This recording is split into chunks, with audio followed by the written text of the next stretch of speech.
திரும்பவும் சொல்கிறேன், என்னை ஒரு இயக்குனராக அழகு பார்த்ததற்கு தான் ஒரு கடைசியில் அப்படின்னு ஒன்று என்னுடைய நாயகன் சூர்யா என்னுடைய நண்பர்கள் சொல்லலாம்.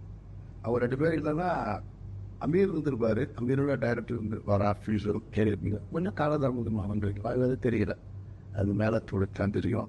ஸோ என்னுடைய திரைப்பயணத்திற்கான முதல் விதையை போட்டது ஒரு 8 பேர். அந்த ஒருத்தர் இங்கே இருக்காரு, இன்னொருத்தர் உங்களோட படம் பார்க்க திரையரங்குக்கு வருவார்.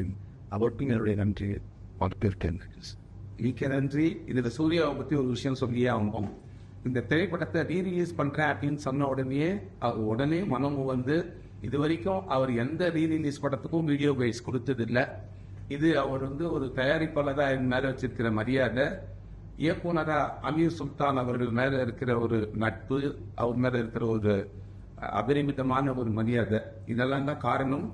அது மட்டும் இல்லாமல் எங்களோட திரையரங்குகளுக்கும் வந்து இந்த படத்தை ரசிகர்களோட பார்க்கணும்னு ஆசைப்பட்டாரு.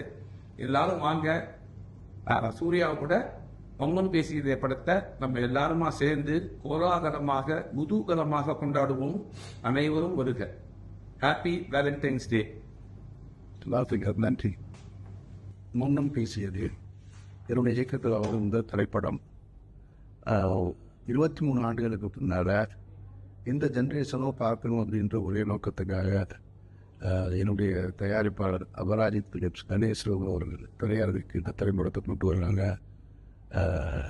இந்த திரைப்படம் வெற்றியடைய என்னுடைய வாழ்த்துக்கள் அப்படின்னு சொல்கிறத விட நானும் அந்த வெற்றியை நோக்கி ஆவலாக காத்திருக்கேன். இந்த திரைப்படத்தில் நாயகனாக நடித்த சூர்யா, த்ரிஷா, லைலா, கேமராமேன் ராம்ஜி, வன்சங்கர் ராஜா உள்ளிட்ட அனைத்து தொழில்நுட்ப கலைஞர்களுக்கும் என்னுடைய நெஞ்சார்ந்த நன்றிகள். என்ன ஒரு இயக்குனராக அழகு வார்த்த என்னுடைய தயாரிப்பாளர் திரு கணேசனுக்கும் என்னுடைய ஹீரோ சூர்யாவுக்கும் இந்த டயத்தில் நான் என்னுடைய மனமார்ந்த நன்றியை தெரிவிச்சுக்கிறேன். நன்றி.